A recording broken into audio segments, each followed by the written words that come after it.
हरतालिका तीज का पूजन व्रत कुंवारी कन्या कर सकती है, शादी होने के बाद भी नारी कर सकती है। अंतिम अवस्था तक प्राण छूटे तब तक हरतालिका तीज का व्रत नहीं छोड़ना चाहिए। एक व्रत हमेशा याद रखो, एक एकादशी और एक हरतालिका। हाँ, इतना जरूर है, ज्यादा शरीर बेकार हो गया, बुढ़ापा आ गया, शरीर नहीं साथ दे रहा, तो कुछ फल खा लो, कुछ चाय दूध जूस आप लेकर कर लो। इतना भी नहीं बने, शरीर बहुत ही बेकार हो गया, तो आप एक समय फल का फलहार धारण कर लो, ठीक है। पर हरतालिका व्रत करने वाली माताएं भले उद्यापन कर दे तो उस व्रत को थोड़ा हल्का कर लो। उद्यापन करा मतलब तुमने व्रत को हल्का कर लिया, थोड़ा हल्का कर सकते।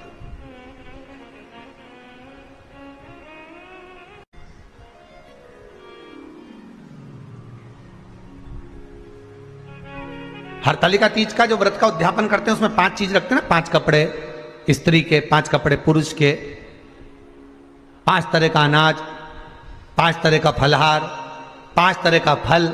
तो 5 तरह का जो फल रखाता है हरतालिका तीज के उद्यापन में, दुनिया के लोग उस 5 तरह के फल को केला गिन ले, पपीता गिन ले, मौसम्बी गिन ले और अनार गिन ले, संतरा गिन ले, सब कुछ गिन लेते हैं, पर उस 5 तरह के फल में धतूरे को नहीं गिनते। पर शिव कथा में वर्णन आता है, हरतालिका तीज के उद्यापन में लिखा हुआ है, सबसे पहले 5 फल अगर गिनना है तो उसमें पहले धतूरे को गिनो, क्योंकि शंकर को वो प्रिय होता है, शंकर उसको स्वीकार कर लेता है। और धतूरा शंकर भगवान को क्यों चढ़ाया जाता है उसका प्रसंग आपको पहले भी कहा, आज फिर कहते हैं। धतूरा जब हम भगवान शंकर को समर्पित करते हैं तो हमारा कोई कार्य अटक रहा होता है, जिस कार्य को बार बार एग्जाम में बैठे हो, बार बार परेशान हो रहा है, बार बार इंटरव्यू देने जा रहे हो, नहीं हो रहा, एक बार धतूरे को हृदय से भगवान को प्रेम से, करुणा सागर मेरे शंकर को दिल से एक बार वो धतूरा भगवान से विनती कर कर उसको चढ़ाओ तो शरीर,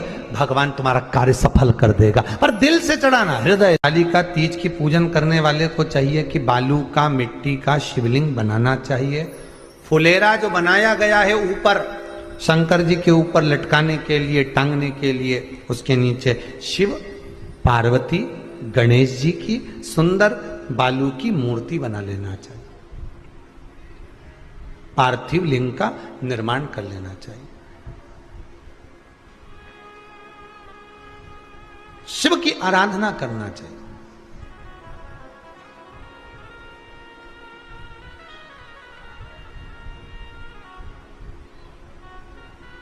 जो फल आपके पास में हो शंकर को समर्पित करना चाहिए, पूजन करना चाहिए, आराधना करो। सबसे पहली पूजन हरतालिका तीज की प्रदोष काल के अंतर्गत हो जाना चाहिए, शाम के समय पर। प्रयास करा करो प्रदोष काल के समय पर पहली पूजन हो जाए तो ज़्यादा अच्छा।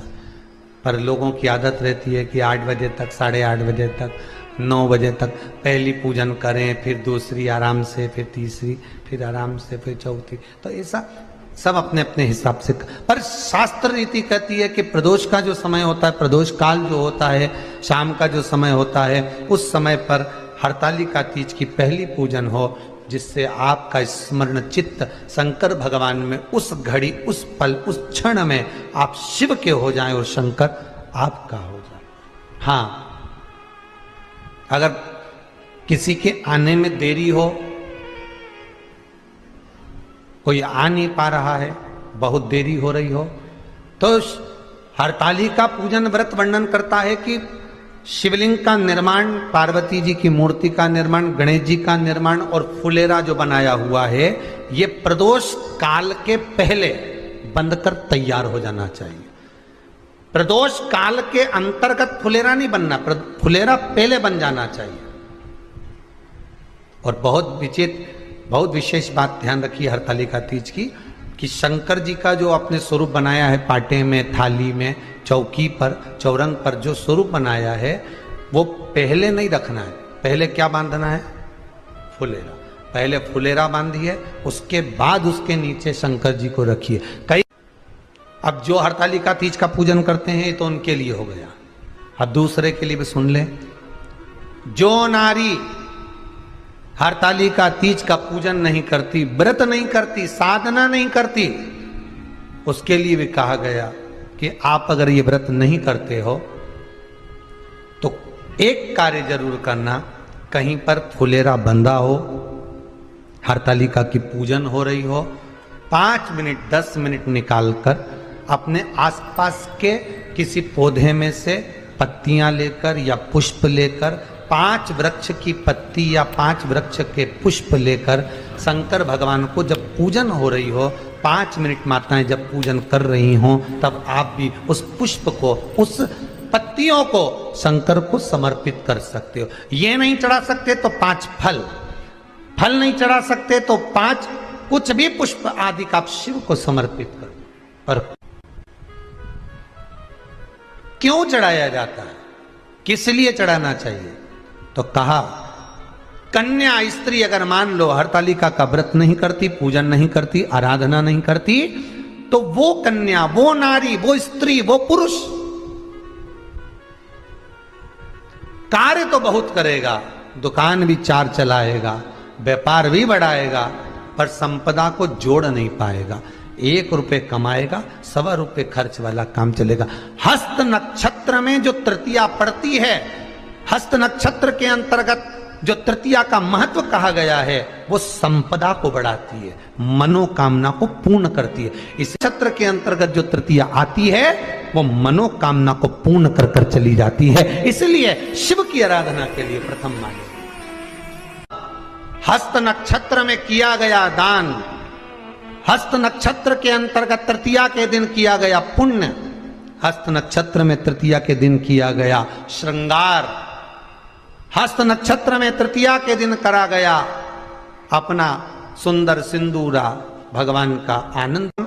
5 तरह के वस्त्र, 5 तरह के स्त्री के वस्त्र, पुरुष के वस्त्र, 5 तरह का फल, 5 तरह का अनाज, ब्राह्मण को बुलाकर ब्राह्मणी के साथ आप या तो ब्राह्मण से उद्यापन करवाएं या फिर आप स्वयं भी करते हैं तो शिव को समर्पित करके ब्राह्मण और ब्राह्मणी को भोजन कराकर वो भाग प्रदान करें। यही हरतालिका तीज के उद्यापन का वर्णन आता है। सुंदर भाव से हरतालिका माता आप सभी की मनोकामना पूर्ण करे। हर हर महादेव।